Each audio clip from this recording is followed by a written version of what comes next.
Buenas tardes, bienvenidos todos, muy especialmente los que habéis venido de modo presencial y también a todos aquellos que nos siguen a través de Internet.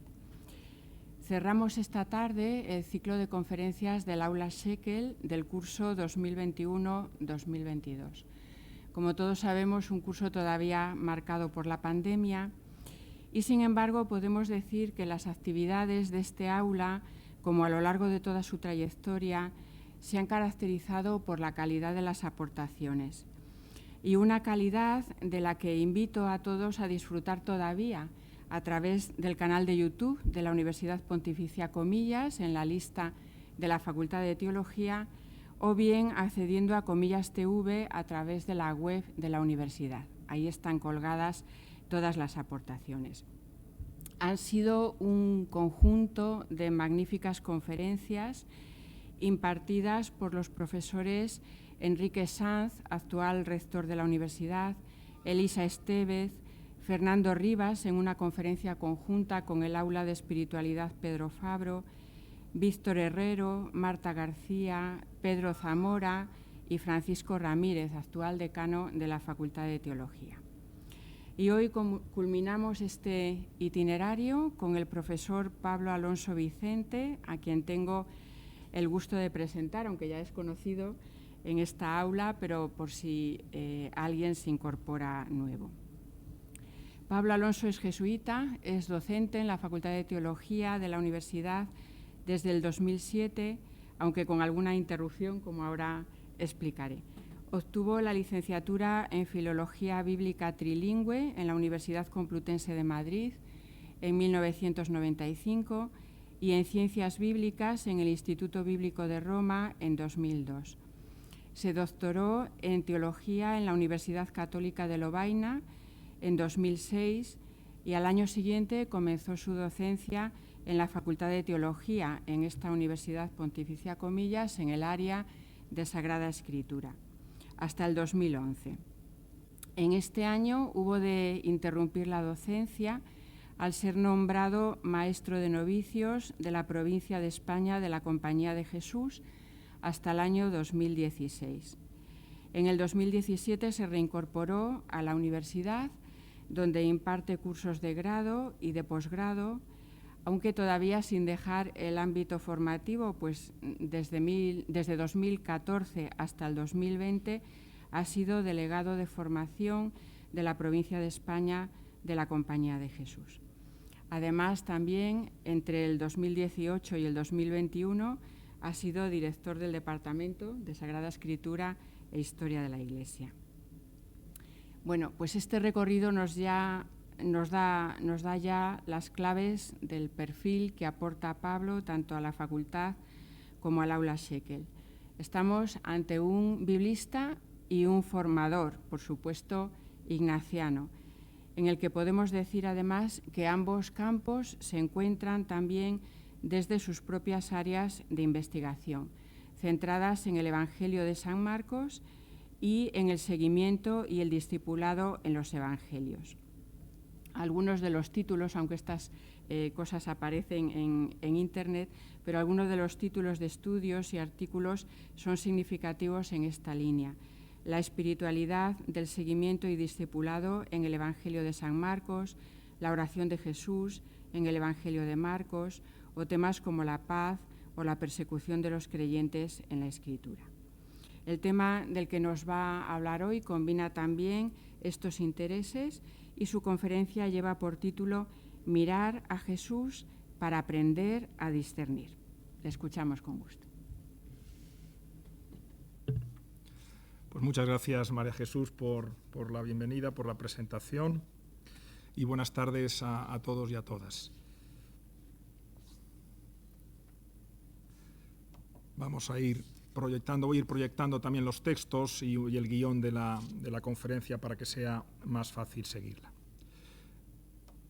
Hay un punto de partida, hay un marco, mirar a Jesús para aprender a discernir, como nos decía ahora mismo María Jesús, que tiene que ver, en primer lugar, con la centralidad de la persona de Jesús en la existencia cristiana. Pongo ahí, he seleccionado 2 citas de la carta a los Hebreos, pero habría muchas más. Muchas veces y de muchas formas habló Dios en el pasado a nuestros padres por medio de los profetas. En esta etapa final nos ha hablado por medio de un Hijo, a quien nombró heredero de todo, por quien creó el universo. Así comienza la carta a los Hebreos. Y más adelante, en el inicio del capítulo 12, se nos dice: así pues, nosotros, rodeados de una nube tan densa de testigos, desprendámonos de cualquier carga y del pecado que nos acorrala. Corramos con constancia la carrera que nos espera, fijos los ojos en el que inició y consumó la fe, en Jesús, el cual, por la dicha que le esperaba, sufrió la cruz, despreció la humillación y se ha sentado a la diestra del trono de Dios. Mirar a Jesús, porque es el que inicia y consuma nuestra fe. Esa es la primera referencia. Pero también el título de nuestra conferencia de hoy es Mirar a Jesús para aprender a discernir. Bueno, ¿qué entendemos por discernimiento? Según la RAE, la Real Academia de la Lengua Española, discernir es distinguir algo de otra cosa, señalando la diferencia que hay entre ellas. Pero enseguida añade la Real Academia, comúnmente se refiere a operaciones del ánimo.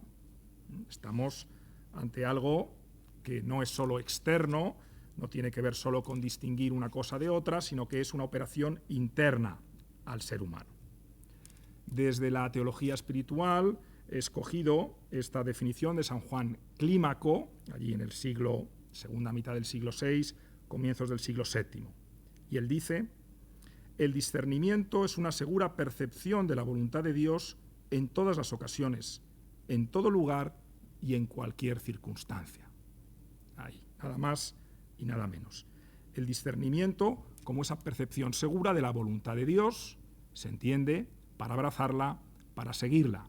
Pero si no la percibimos, ¿cómo vamos a poder abrazarla? Si eso es el discernimiento, claro, la pregunta que surge enseguida es si Jesús tuvo que discernir. Jesús, el Hijo de Dios, lo acabamos de decir, lo acabamos de recordar, sirviéndonos de la carta a los Hebreos, ¿tuvo Jesús que discernir? ¿Es aplicable esto del discernimiento a Jesús?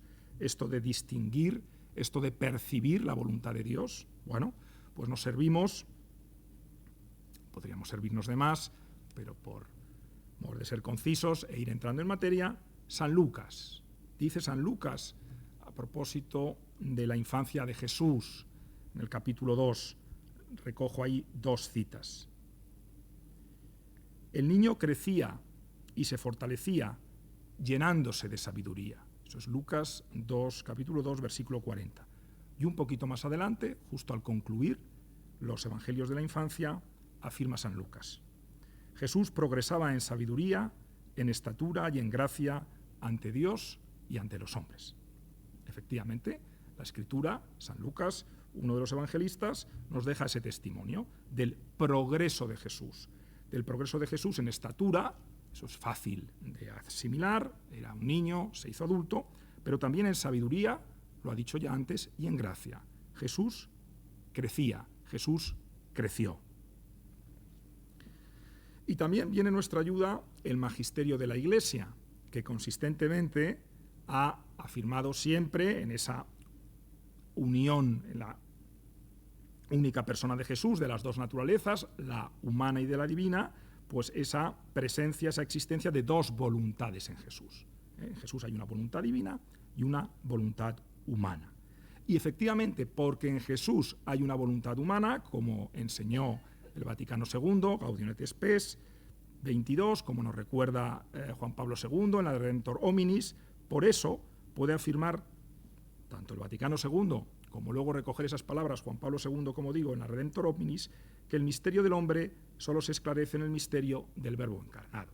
Entre otras razones, porque Jesús tuvo una voluntad humana, como la tenemos nosotros. Por eso, mirándole a Él, podemos esclarecer el misterio que significa el ser humano.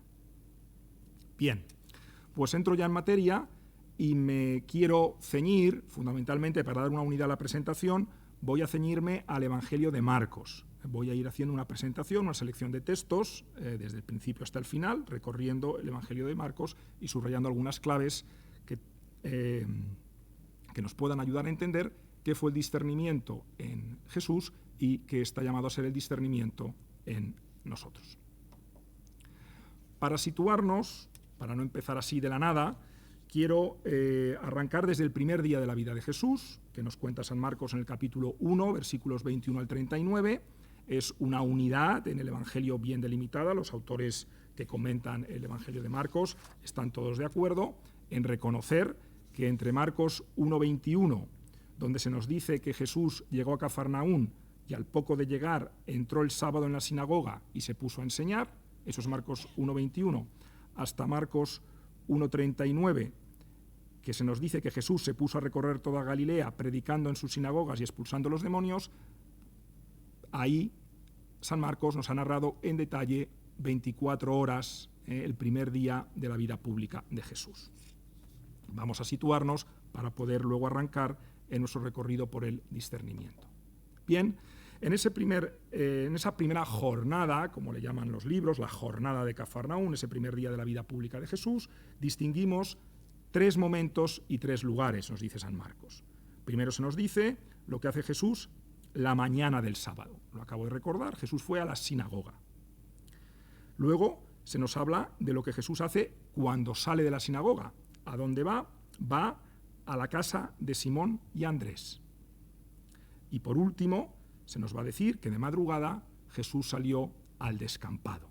Son 3 momentos, la mañana, el resto del día y la madrugada, y 3 lugares. La sinagoga primero, la casa de Simón y Andrés después y por último el descampado.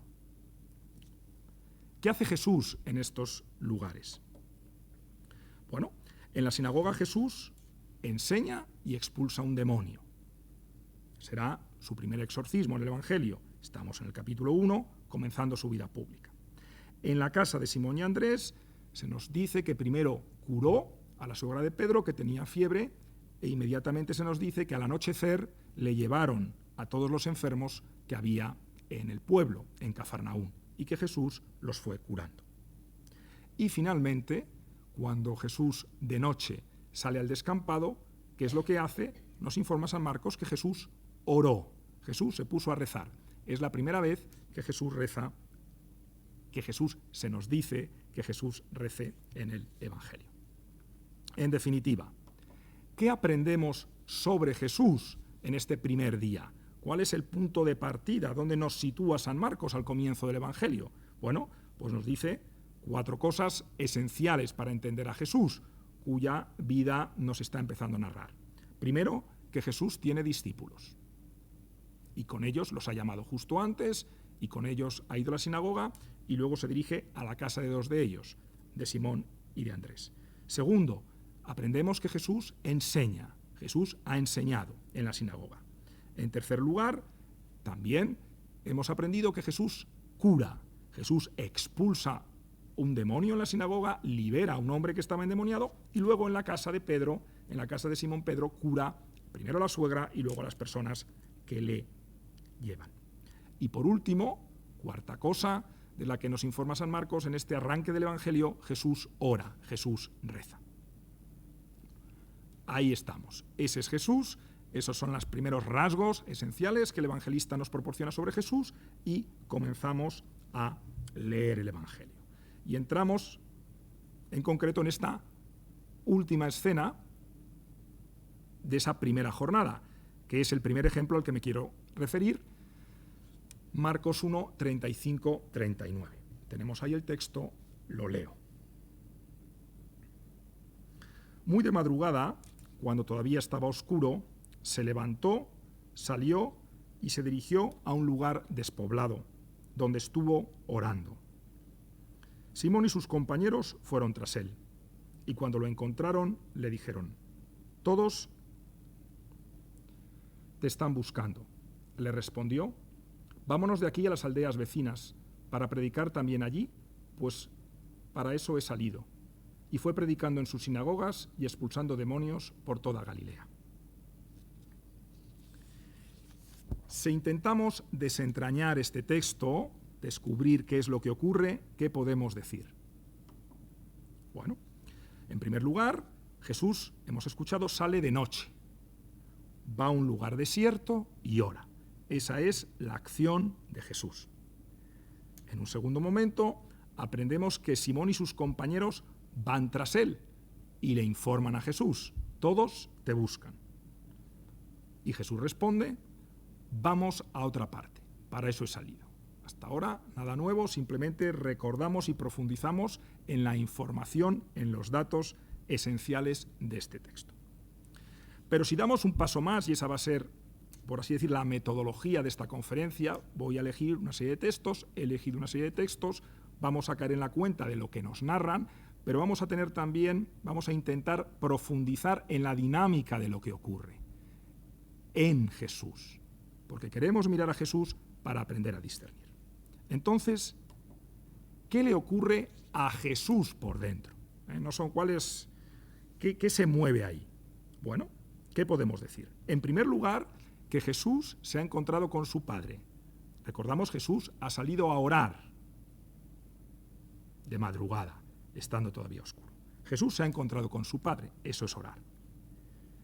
En un segundo momento, Jesús escucha que sus discípulos, que han ido tras él, le dicen: todos te buscan.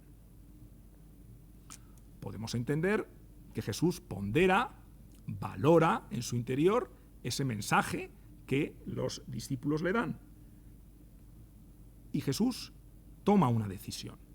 Toma una decisión que es no hacer caso a los discípulos, sino ponerse en camino. No volver a Cafarnaún, sino ir por toda Galilea, recorrer Galilea. La decisión de Jesús no es hacer caso a la propuesta de los discípulos, es otra, distinta. Pero, muy interesantemente, se nos ofrece, Jesús comunica como la razón. Podría no haberlo hecho, podríamos quedarnos con la duda. ¿Y por qué Jesús hace eso? Pues Jesús dice: para eso he salido. Para eso he salido. Bueno, que es un verbo técnico, está construido sobre el verbo ir, que es un verbo técnico en griego, es decir, un verbo que en el Evangelio, en la tradición evangélica, tiene un uso particular, específico, que nos habla de la misión de Jesús. Jesús es el que ha venido. Jesús ha venido. En este caso, Jesús ha salido. Exergomai. Avanzamos y nos encontramos con un segundo texto que es justo después. Después de 1.39 viene 1.40. Entonces, la escena siguiente a esta que acabamos de recorrer, ¿qué nos dice? Se le acercó un leproso y, arrodillándose, le suplicó: si quieres, puedes sanarme. Él se compadeció, extendió la mano, lo tocó y le dijo: lo quiero, queda sano. Al punto se le fue la lepra y quedó sano. Después le amonestó y le despidió encargándole: cuidado con decírselo a nadie, ve a presentarte al sacerdote y, para que le conste, lleva la ofrenda de tu sanación establecida por Moisés. Pero al salir, aquel hombre se puso a pregonarlo y a divulgar el hecho, de modo que Jesús ya no podía presentarse en público en ninguna ciudad, sino que se quedaba fuera en despoblado. Y aún así, de todas partes acudían a él. Segundo texto, capítulo 1 de San Marcos, versículos 40 a 45. Si aplicamos el mismo método, en dos partes, la primera: ¿qué es lo que ocurre? ¿Cuáles son los acontecimientos? Bien, un leproso se acerca a Jesús.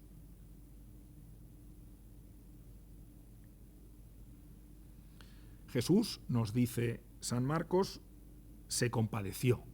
Se compadeció. No es la traducción, hay otros manuscritos que dicen que Jesús se enfadó, pero eso nos llevaría en otra línea ahora mismo.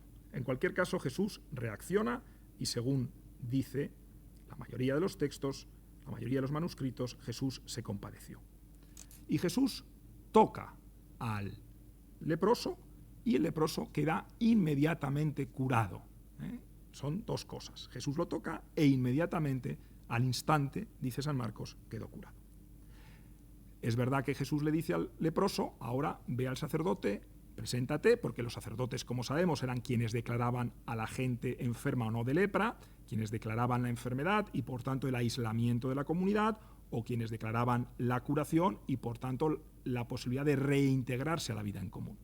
Bueno, Jesús por eso le dice, según la ley de Moisés, eso está en el Levítico, en el libro del Levítico, en el Pentateuco: preséntate al sacerdote. Pero el leproso no hace caso y se pone a pregonarlo, a anunciar lo que Jesús ha hecho. ¿Y qué ocurre? Que claro, tanto ha hablado el leproso, la gente se siente atraída por Jesús y Jesús tiene que quedarse en despoblado. Jesús tiene que quedarse en despoblado.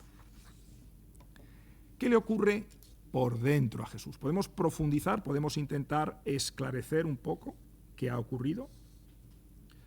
Jesús, que había salido de Cafarnaún para predicar en las sinagogas de Galilea, se encuentra con la iniciativa de un hombre. Jesús no tenía un plan esa mañana, voy a curar a un leproso. No, el Evangelio nos dice que no. Jesús no tenía un plan. La iniciativa viene de ese hombre. Ese hombre toma la iniciativa y se presenta delante de Jesús. Si quieres, puedes limpiarme. Toma la iniciativa y se pone en manos de Jesús. Jesús, nos dice el evangelista, siente. No es tan habitual que los evangelios nos hablen de los sentimientos de Jesús, pero en algunos momentos lo hacen. Por ejemplo, en este caso. Jesús siente. Y Jesús responde. Pero antes de responder hay que pensar que Jesús, sin duda, ponderó. Jesús conocía la ley. ¿Qué decía la ley? La ley, el capítulo 13 del Levítico, que apunto ahí, decía que los leprosos debían vivir aislados para no contagiar. Pero la ley decía todavía algo más, que lo que un leproso, una persona enferma de lepra, tocaba, eso quedaba impuro. Y que si una persona tocaba a un leproso, la persona que lo tocaba también contraía impureza. Quizás no la enfermedad, pero sí la impureza legal que le obligaba a purificarse. Bueno, con todo eso presente, Jesús decide. Y hemos visto, hemos escuchado cuál es su decisión. Tocar y curar. Tocar y ese toque de Jesús cura. Pero ahí no acaba la escena, porque vemos al final cómo Jesús tiene que asumir las consecuencias de la libertad del leproso. Porque el leproso, en el uso de su libertad, podemos discutir si buen uso o mal uso, pero el leproso desobedece a Jesús. No le hace caso, no guarda el secreto, lo proclama. ¿Y qué ocurre? Pues que eso trae consecuencias sobre Jesús. La gente lo busca, y tanta gente lo busca que Jesús se tiene que mantener en despoblado. Curiosamente, al principio el que tenía que permanecer aislado era el leproso, por causa de la enfermedad. Ahora el que queda fuera de la ciudad, fuera de los pueblos, fuera de los lugares habitados, es Jesús. Es un interesante cambio de lugar entre el leproso y Jesús. Jesús tiene que asumir el cambio que la decisión del leproso le trae. Avanzamos. Un tercer ejemplo. Capítulo 3, avanzamos un poco más en el Evangelio y nos encontramos con este, iba a decir encuentro, pero quizás no llega a ser encuentro, con este episodio que nos presenta a la familia de Jesús en interacción con él. 3:31 a 35. Llegaron su madre y sus hermanos, se detuvieron fuera y lo mandaron llamar. La gente estaba sentada en torno a él y le dijeron: mira, tu madre y tus hermanos y hermanas están fuera y te buscan. Él le respondió: ¿quién es mi madre y mis hermanos? Y mirando a los que estaban sentados en círculo alrededor de él, dijo: mirad, estos son mi madre y mis hermanos. Porque el que haga la voluntad de Dios, ese es mi hermano, mi hermana y mi madre. Desentrañamos el texto sencillamente. ¿Qué ocurre? Su madre y sus hermanos se acercan a Jesús y lo llaman. Un pequeño inciso, no es el objetivo de esta conferencia y entonces no me voy a entretener en dilucidar qué quiere decir el Evangelio con los hermanos y hermanas de Jesús. Como sabemos, en la tradición se ha entendido de varias maneras, porque es verdad que el Evangelio no lo aclara, pero puede entenderse perfectamente que se trata, si no tanto de los primos o de los parientes de Jesús, ciertamente se puede llamar hermanos y hermanas a los hermanos y hermanas de Jesús por parte de padre, es decir, estaríamos hablando de hermanos y hermanas de padre. Bien.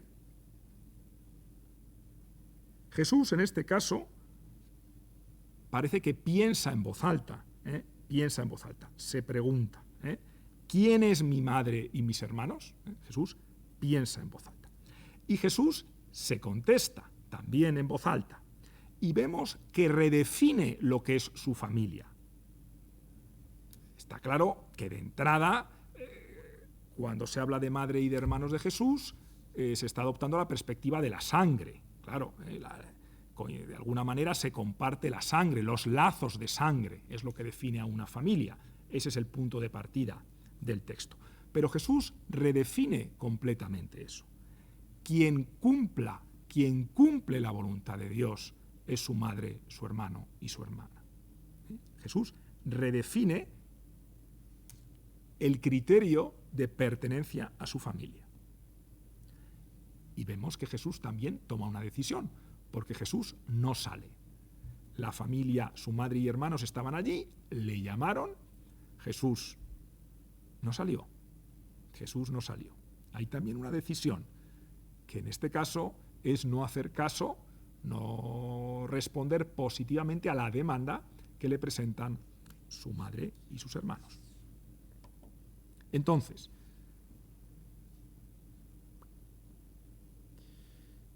con más detalle, viendo lo que ocurre dentro de Jesús, vemos que Jesús ha recibido la iniciativa de su familia, Jesús estaba enseñando, Jesús estaba con la gente, y es su familia que de repente se acerca y que desde fuera lo manda a llamar. Jesús, hemos visto que pregunta y se pregunta. Esto es muy interesante, porque Jesús pregunta a la gente, pero esa pregunta, como hemos visto, es pregunta que él mismo se hace. Y en ese sentido, la contestación es también no solo contestación a la gente.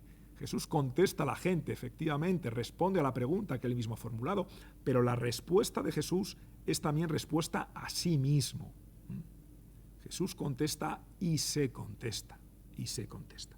Y vemos que Jesús decide. Una vez más, llevamos ya 3 ejemplos, Jesús decide.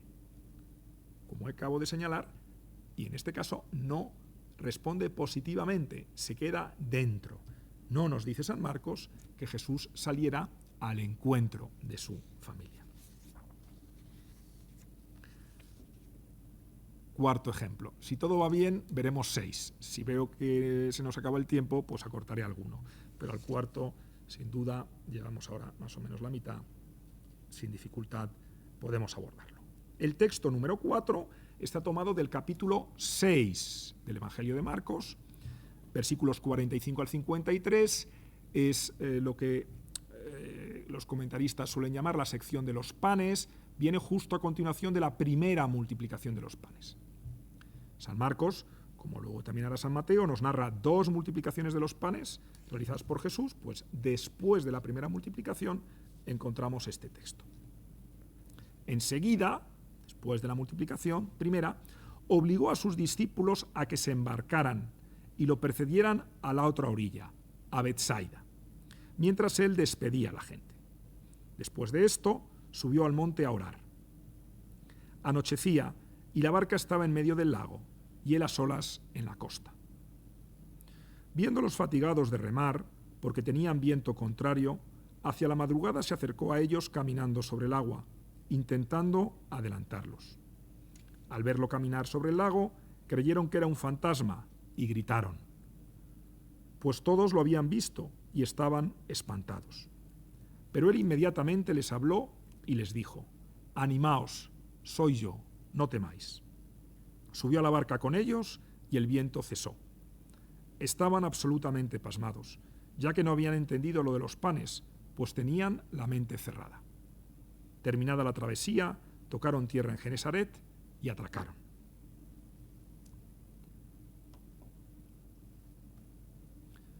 Jesús acaba de multiplicar los panes por primera vez y hemos escuchado que envía a los discípulos a la otra orilla, delante de él, que le precedieran a Betsaida.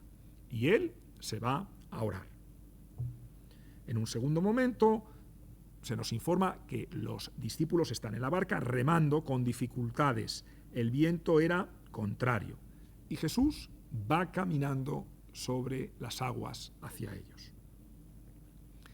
Y nos dice el evangelista, un detalle que a veces ha dejado perplejos a los comentaristas, que quería adelantarlos. La intención de Jesús, según dice el evangelista, no es subirse a la barca, sino adelantarles. Infieren los comentaristas que esta intención de Jesús es probablemente la de marcar el camino. Jesús los ha mandado a la otra orilla, ellos están con dificultades, pues Jesús quiere marcar el camino, como ponerse por delante, para que ellos puedan seguir y llegar a donde pretenden. Pero vemos cómo los discípulos no reconocen a Jesús, creen que es un fantasma, gritan, tienen miedo. Jesús se da a conocer, ánimo, soy yo, y se une a ellos. Jesús ya no los adelanta, sino que Jesús se sube a la barca con los discípulos. Y nos dice San Marcos que llegaron a Genesaret. Este es un detalle interesante. ¿A dónde querían ir? ¿A dónde los mandó Jesús? A Betsaida. ¿A dónde llegan? A Genesaret. Pongo este mapa un poco para situarnos. Betsaida, ¿dónde está? Betsaida está en la orilla oriental del lago. Entonces, se entiende que cuando Jesús, el evangelista nos ha dicho que Jesús los mandó a la otra orilla, pues los discípulos y Jesús se encontraban en la orilla occidental y los mandó a Betsaida, a la otra orilla. Pero al final, como hemos visto, ahí está Genesaret y ahí está Betsaida, para que se vea con más claridad. Al final han llegado a Genesaret, es decir, han llegado a la orilla occidental. Por tanto, dicho de otra manera, al final ha sido una travesía frustrada. No han llegado a donde querían, se han quedado en la misma orilla en la que estaban. Eso para que nos situemos, porque si no los datos geográficos se nos pueden escapar. Entonces, y dentro de Jesús, ¿podemos intentar elucidar de alguna manera qué ocurre en su interior? Emerge claramente de la escena al inicio que Jesús tiene un plan de acción. Jesús tiene un plan. Es decir, vosotros delante de mí a Betsaida y yo me voy a rezar. Ese es el plan del que nos informa con claridad San Marcos. Los discípulos se van y Jesús se pone a orar. Jesús se encuentra con su Padre en oración. Eso es lo que le ocurre a Jesús. Jesús sigue adelante, Jesús va hacia los discípulos, pero como hemos visto, con intención de adelantarles. Va adelante con su plan. Vamos a Betsaida. Quería adelantarlos, porque los discípulos no habían llegado todavía a Betsaida, estaban en medio del lago. Pero gritos, miedos, temores. Hay que entender, Jesús pondera, Jesús valora y Jesús decide.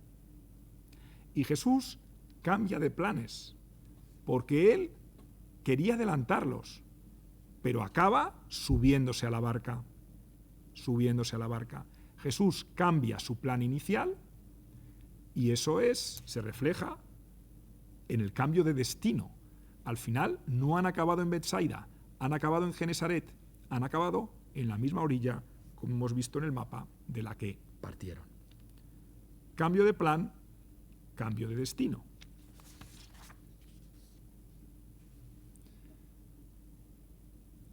Adelante con el ejemplo número 5. Un poquito siguiendo el Evangelio, y en el capítulo 7 nos encontramos este episodio llamado de la mujer sirofenicia. Lo leo. Desde allí, Jesús se puso en camino y se dirigió a la región de Tiro. Tiro está en Fenicia, al norte. Si volvemos un momento al mapa, aquí vemos Tiro al norte. al norte de Galilea, ya en el territorio de Fenicia. Bien. Entró en una casa con intención de pasar inadvertido, pero no lo logró. Una mujer que tenía a su hija poseída por un espíritu inmundo se enteró de su llegada, acudió y se postró a sus pies. La mujer era pagana, natural de la Fenicia siria. Le pedía que expulsase de su hija al demonio. Jesús le respondió: deja que primero se sacien los hijos. No está bien coger el pan de los hijos y tirarlo a los perros. Ella replicó: Señor, también los perros debajo de la mesa comen las migas de los niños. Le dijo: por eso que has dicho puedes irte, que el demonio ha salido de tu hija. Se volvió a casa y encontró a su hija tendida en la cama. El demonio había salido. Después salió de la región de Tiro, pasó de nuevo por Sidón y se dirigió al lago de Galilea, atravesando la región de la Decápolis. ¿Qué es lo que ha ocurrido? ¿Cuáles son los hechos? Jesús va a un territorio extranjero, lo acabamos de ver en el mapa, sale de Galilea y se va al territorio de Fenicia, al norte. Ese es un territorio extranjero, no es tierra judía. Y nos dice el evangelista que Jesús, entrando en una casa, quería pasar inadvertido. Su intención era tranquilidad, tranquilidad. Pero hemos escuchado cómo una mujer irrumpe. Una mujer lo ha escuchado, se ha enterado e irrumpe. Y le pide a Jesús que cure a su hija, que está poseída por un demonio. Y en ese momento escuchamos una respuesta de Jesús que nos puede sorprender. Porque Jesús le dice: no está bien. Deja primero que se sacien los hijos. No está bien tomar el pan de los hijos y tirárselo a los perros. Es decir, Jesús le recuerda quién es cada cual. Jesús le recuerda que efectivamente en la tradición judía los judíos son los hijos, ¿sí? Y los paganos son llamados perros. Así es, así es. Y desde ese marco que Jesús recuerda a la mujer, que es el marco cultural del siglo I, de los primeros decenios del siglo I en Palestina, le dice que ahora no, que primero van los hijos. En otras palabras, que los judíos tienen prioridad sobre los paganos en su acción. Nos podemos preguntar que ¿por qué Jesús habla de pan? Esa es una buena pregunta. Si estamos hablando de una niña que está enferma y de expulsar un demonio, ¿por qué Jesús habla de pan? ¿Hijos y perros? Bueno, sí, si Jesús es judío y la mujer es pagana, podemos entenderlo, pero ¿por qué habla de pan? Bueno, pues habla de pan porque no sabemos por las fuentes antiguas, y esto ocurre ya desde los tiempos de Salomón y se perpetúa en los siglos. Tiro era una ciudad comercial, como sabemos, los fenicios que llegaron a la península ibérica y fundaron varias ciudades en el sur de España.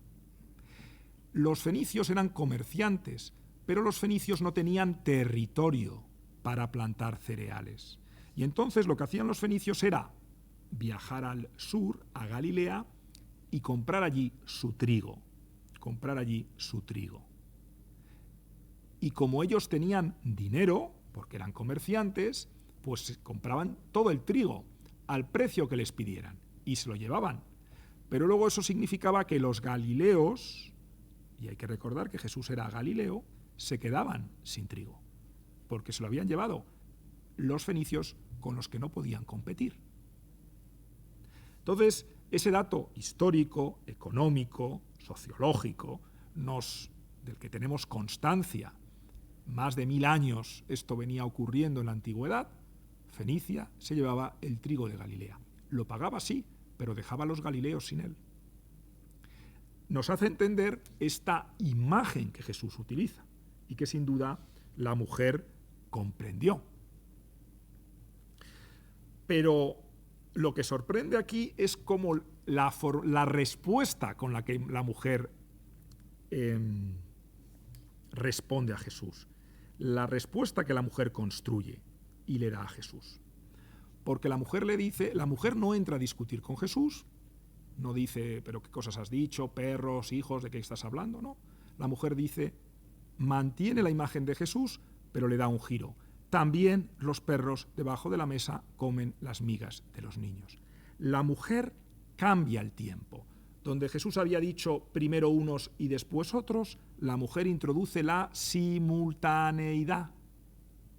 La mujer rompe el tiempo de Jesús, y donde Jesús, repito, había dicho primero van unos y después van otros, la mujer dice no, los perros pueden comer a la vez que los hijos. Quizás sean solo migas, pero no hay por qué esperar. Y Jesús reconoce el valor de la palabra de esta mujer y le dice, por lo que has dicho. En el griego literalmente, por tu palabra. Jesús reconoce esta palabra, que es una palabra muy especial, porque en el Evangelio de Marcos, esto hay que decirlo, es la única palabra de una mujer que se escucha en estilo directo. Hay muchas mujeres en el Evangelio de Marcos, hay bastantes mujeres, pero siempre se nos dice, el narrador nos informa de lo que dicen. La única mujer que habla con voz propia en el Evangelio de Marcos es esta mujer sirofenicia, pagana, extranjera. Y Jesús acepta la palabra de esta mujer. Por lo que has dicho, el demonio ha salido. Y la mujer hace caso a Jesús, la mujer cree a Jesús. Cree a Jesús. Y se pone en camino y se va a su casa para ver cómo era verdad, para encontrar a su hija en la cama curada. Pero la mujer se ha fiado de Jesús y se ha puesto en camino aceptando esa palabra de Jesús de que su hija estaba curada. Entonces, si recapitulamos, Jesús se encuentra con la iniciativa de esta mujer que rompe sus planes de tranquilidad. Jesús quería pasar inadvertido. Jesús empieza claramente sintiendo la diferencia y la formula. Aquí hay hijos y hay perros. No todos son iguales. Hay hijos y hay perros. Y Jesús le dice que no, que ahora no, que por ahora no, que es no. Pero ante la réplica, ante esa respuesta inteligente y valerosa de la mujer, Jesús la acoge y le da un valor, le reconoce su valor. Por lo que has dicho, vete, el demonio ha salido de tu hija. Podemos decir, es muy interesante, este es el único milagro del Evangelio en el que no se nos dice claramente que Jesús expulsó este demonio. No se nos dice, por lo que dijo Jesús. No es como en el caso del leproso, que lo toca, o en el caso del endemoniado de Cafarnaún, donde Jesús dice claramente, sal de ese hombre. O en Gerasa, o con la mujer que sufría flujos de sangre que tocó a Jesús. Aquí no está claro. Uno lee el texto y dice, bueno, ¿cuándo? Pero ¿cuándo dice? Es que Jesús no dice. Jesús lo que afirma es que por la palabra de la mujer ha salido el demonio. Entonces, tendemos a pensar, ciertamente yo lo pienso y lo he escrito, que Jesús descubre la voluntad del Padre en esa palabra de la mujer. La palabra de la mujer le dice algo a Jesús. Y efectivamente luego Jesús le dice algo a la mujer. Tu hija está curada. Y la mujer se fía de Jesús. Y lo que vemos al final, por último, es que Jesús cambia de actitud. Porque lo que se nos ha narrado en el texto, al final, es que salió Jesús de Tiro, pasó por Sidón y se dirigió al lago de Galilea atravesando la región de la Decápolis. Es decir, si volvemos al mapa, Jesús estaba en la región de Tiro, es decir, ahí, y sube hacia Sidón, hacia el norte, y luego llega al lago de Galilea dando una gran vuelta. Como yo ya he dicho alguna vez, es como si, además creo que lo dije en una conferencia en esta misma sala hace unos años, es como si en España se nos dijera que Jesús fue de Madrid al Mar Menor, pasando por Burgos y atravesando Aragón. Vamos a ver, si yo estoy en Madrid y quiero ir al Mar Menor, que está en la costa de Murcia, bueno, pues tomo hacia el sureste. Esa dirección, Tiro, Mar de Galilea. Pero no, Jesús sube hacia el norte y da una gran vuelta. ¿Por dónde? Por territorio pagano. De nuevo, la geografía nos informa de algo muy importante. Son detalles que si no manejamos la geografía nos perdemos. A saber, que Jesús cambia y Jesús pasa de querer pasar inadvertido, cambia a atravesar, a darse un paseo grande, un gran viaje por territorio pagano. Jesús cambia de actitud respecto del mundo pagano. Eso es lo que pasa al final de este texto. Ejemplo número 5. Y entramos ya en el último texto, que lo conocemos bien, y ya luego recapitulamos para acabar en hora. Este texto, ya tomado de la pasión de Jesús, sexto y último ejemplo, Getsemaní. Estamos en la pasión después de la última cena. Llegados al lugar llamado Getsemaní, dijo a sus discípulos: sentaos aquí mientras yo voy a orar. Tomó con él a Pedro, Santiago y Juan y empezó a sentir tristeza y angustia. Entonces les dijo: siento una tristeza mortal, quedaos aquí velando. Se adelantó un poco, se postró en tierra y lloraba, que si era posible se alejara de él aquella hora. Decía: Abba, Padre, tú lo puedes todo, aparta de mí esta copa, pero no se haga mi voluntad, sino la tuya. Volvió y los encontró dormidos. Dijo a Pedro: Simón, ¿duermes? ¿No has sido capaz de velar una hora? Velad y orad para no sucumbir en la prueba. El espíritu es decidido, pero la carne es débil. Se retiró otra vez y oró repitiendo las mismas palabras. Al volver, los encontró otra vez dormidos, porque los ojos se les cerraban de sueño y no supieron qué contestar. Volvió por tercera vez y les dijo: ¿todavía dormidos y descansando? Basta, ha llegado la hora en que este hombre será entregado en poder de los pecadores. Vamos, levantaos, se acerca el que me entrega. Es un pasaje bien conocido, que recordamos todos los Jueves Santos, que encontramos. Jesús va a rezar, como había rezado ya en las afueras de Cafarnaún y a las orillas del lago. Pide en este caso que le acompañen sus discípulos. Eso es nuevo. Y también es nuevo, es la primera vez que escuchamos esto en el Evangelio, que Jesús siente tristeza y angustia. Jesús ora, se postra en el suelo y pide al Padre que pase ese cáliz, pero añade que no se haga su voluntad, sino la del Padre. Si es posible que pase de mí este cáliz, pero no se haga mi voluntad, sino la tuya. Jesús encuentra dormidos a sus discípulos y les anima a velar y orar. Jesús repite su oración por segunda vez, nos dice San Marcos, y al volver encuentra de nuevo dormidos a sus discípulos. Todavía repite por tercera vez su oración y al volver están dormidos sus discípulos, pero ahora ya los despierta y se dispone para recibir al que lo va a entregar.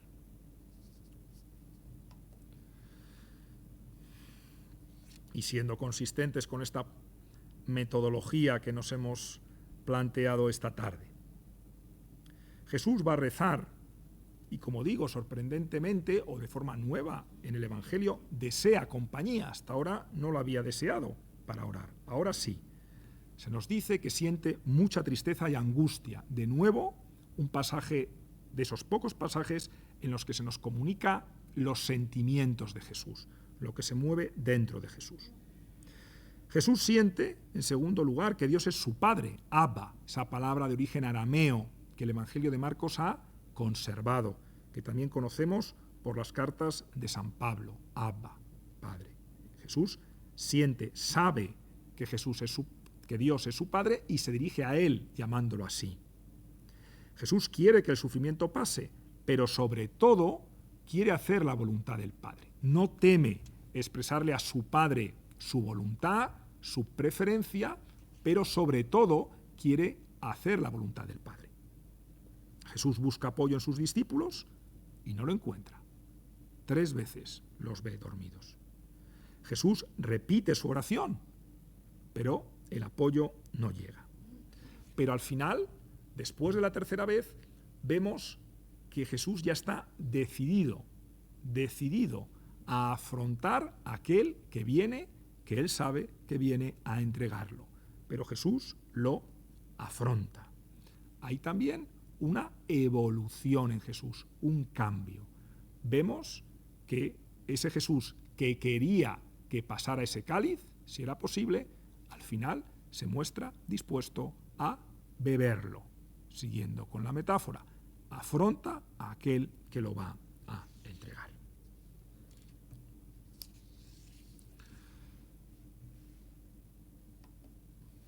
Intentamos recapitular para ir cerrando la conferencia. Descubrimos 6 textos, 6 ejemplos que tienen que ver con esto de discernir. ¿Qué hemos visto? Pues que Jesús, así arrancábamos, esos son las coordenadas iniciales que nos da San Marcos en su Evangelio. Jesús tiene discípulos, Jesús enseña, Jesús cura, Jesús ora. En eso consiste su ministerio público, anunciar el reino de palabra y de obra. Y a propósito de este discernimiento, algo viene de fuera, algo le viene a Jesús de fuera. Los discípulos que le dicen, todos te buscan. La gente que le dice, tu familia está ahí. El leproso que le dice, si quieres puedes limpiarme. La mujer que le dice, mi hija está enferma, cúrala. O una amenaza. Podemos, en este recorrido que hemos hecho, creo, podemos darnos cuenta cómo Jesús reconoce lo que le viene de fuera. Lo nombra, podemos decir, le pone nombre y sobre todo lo pondera o valora. El mensaje de los discípulos, el mensaje de la gente, la palabra de la mujer, el miedo, los gritos de los discípulos descompuestos allí en la barca. Y desde ahí Jesús decide. Y lo que es revelador, creo, es que, como hemos visto, Jesús a veces dice que no. En Cafarnaún, en el descampado, primer ejemplo, cuando los discípulos dicen todo el mundo te busca, Jesús dice vámonos a otra parte. Jesús dice que no a los discípulos y no regresa a Cafarnaún. Jesús se va a otra parte. Y Jesús también dice que no a su familia. En el capítulo 3 no sale a su encuentro. Redefine lo que es su familia y se queda con su familia, efectivamente, pero no la familia de sangre. Y hemos visto también que en ocasiones Jesús dice que sí. La decisión de Jesús es aceptar lo que le viene. Cuando el leproso, si quieres puedes limpiarme, Jesús dice, quiero, queda limpio, y lo toca. Cuando los discípulos gritan descompuestos, llenos de miedo en la barca, Jesús sale a su encuentro, va a su encuentro. Él cambia de opinión.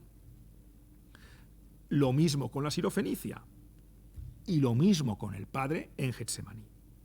Entonces nos damos cuenta en estos síes de Jesús que hay cosas, como lo del leproso, que nunca lo había pensado. El Evangelio no nos informa, antes del capítulo 1, versículo 40, no nos informa de que Jesús hubiera, por supuesto, ni se hubiese encontrado con un leproso, ni tuviera plan de curar a un leproso. Pero lo acepta. Y, como hemos ido señalando, Jesús es capaz de cambiar su idea previa, su primera idea, cambiar de plan. Atravesar el lago, no. Vamos a Genesaret.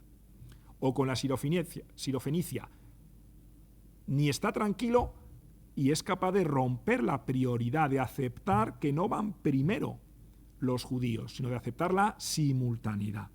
Y por supuesto en el huerto, de aceptar la voluntad del Padre. Vamos concluyendo. Es interesante, estamos hablando de discernir, estamos hablando de mirar a Jesús para aprender a discernir, ese es el lema, la guía de esta conferencia. conocer y subrayar el papel de la oración en todo esto. Porque de los 6 textos, en 3 se nos ha dicho explícitamente que Jesús ora. En el primer día de su ministerio público en Cafarnaún, en el lago y en el huerto. Son 3 momentos de oración explícita. La oración no está explicitada en el caso del leproso, ni de su familia, ni de la sirofenicia. No se nos dice que Jesús o venía de rezar o se fue a rezar. No aparece. Pero San Marcos nos ha dado un dato que tenemos que tener en cuenta, que la oración marca la vida de Jesús. Jesús, se nos dice en el Evangelio de Marcos, reza en el primer día de su vida pública, en Cafarnaún, y en el último día de su vida pública, en Getsemaní. Hemos leído los 2 textos. Y eso genera es un recurso, una figura que denominamos de inclusión. Inclusión. La vida de Jesús está marcada por la oración. Primer día, último día, significa Jesús rezó toda su vida. Y entonces descubrimos con Jesús y en Jesús que Dios, nuestro Padre, habla en la oración, como le habló a él, y nos va modelando como le modeló a él. Pero también descubrimos en la vida de Jesús, y ese también es nuestro aprendizaje, creo yo, mirar a Jesús para aprender a discernir, que Dios también, como a Jesús, nos puede hablar a través de los demás, del otro o de los otros. Del otro de los otros cercano, los discípulos, o de los otros que no he visto nunca, como el leproso, o como me pueden resultar especialmente lejanos afectivamente, incluso como la sirofenicia, que era una mujer pagana y extranjera. Y sin embargo Jesús reconoce el valor de su palabra y al Padre que le habla en ella. Termino como jesuita, me permitís, en este año ignaciano, un recurso a San Ignacio, y ahora ya sí, penúltima diapositiva. San Ignacio, es interesante, al menos para mí, después de haber visto esto en San Marcos, acudo a San Ignacio, me acuerdo de San Ignacio, número 313 de los ejercicios espirituales, del libro de los ejercicios, cuando él habla del discernimiento, de las reglas de discernimiento, para de alguna manera, porque el discernimiento, por supuesto, no es una ciencia exacta, pero, dice San Ignacio, para de alguna manera sentir y conocer las mociones que se causan en el ánima, las buenas y las malas, dice San Ignacio, las buenas para recibir y las malas para lanzar. No todo lo que viene a mi ánima es bueno, y hay que saber distinguir, recordamos la definición de discernimiento de la Real Academia, distinguir en el ánimo, en el ánima, en nuestro interior, las buenas y las malas, distinguir, para recibir unas y para lanzar otras. Es decir, algo viene de fuera, es necesario sentirlo primero, nombrarlo después, claro. ¿Qué me pasa? ¿Qué siento? ¿Qué pienso?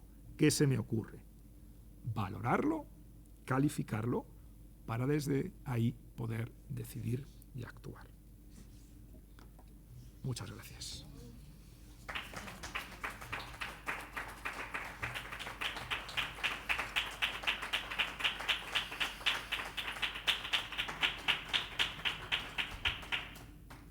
Bueno, pues muchas gracias, Pablo, por esta magnífica conferencia tan llena de detalles preciosos que tantas veces pueden pasarnos desapercibidos en los textos, ¿no? Ir deteniéndose así poquito a poco en esos detalles resulta tremendamente iluminador. Así que muchas gracias. No sé si alguien quiere, podemos disponer de unos breves minutos para hacer alguna pregunta. Si alguien desea. Sí, adelante.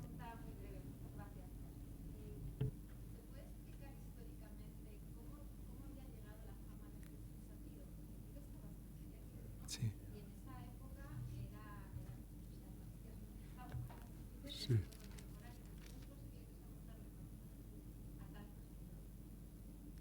Bien, la pregunta es ¿cómo es posible que las noticias de Jesús hubiesen llegado a Tiro, que está a unas decenas de kilómetros, varias decenas de kilómetros de Galilea? Bien, el Evangelio nos informa ya en el Evangelio de Marcos, del que nos hemos servido esta tarde, nos avisa en el capítulo 3, versículo 7, que Jesús se retiró con sus discípulos hacia el mar y le siguió una gran muchedumbre de Galilea, también de Judea, de Jerusalén, de Idumea, del otro lado del Jordán, de los alrededores de Tiro y Sidón. Una gran muchedumbre, al oír lo que hacía, acudió a él. Eso no es decir, esto es lo que he leído, no es la respuesta directa a la pregunta, pero sí nos habla de que el Evangelio, la coherencia de San Marcos ya avisa, capítulo 3, al inicio, de que la noticia de Jesús se está difundiendo. Pues hay que pensar, claro, podemos pensar, es decir, no es una locura, ni mucho menos si pensamos en periodos de tiempo un poco más largos, que es lo que siembra San Marcos en el capítulo 3.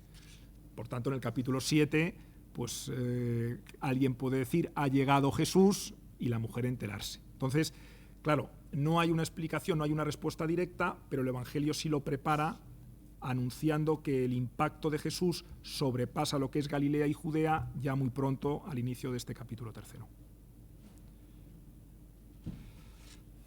Bueno, pues si no hay ninguna pregunta más, parece que no, pues completamos así este ciclo de conferencias que, como decía al principio, a mí me parece que ha sido magnífico. Y les convocamos pues para el próximo curso con un nuevo ciclo del Aula Shekel que esperamos también pues ir preparando en estos meses entre todos los profesores del Departamento de Sagrada Escritura. Muy bien, muchísimas gracias. Gracias.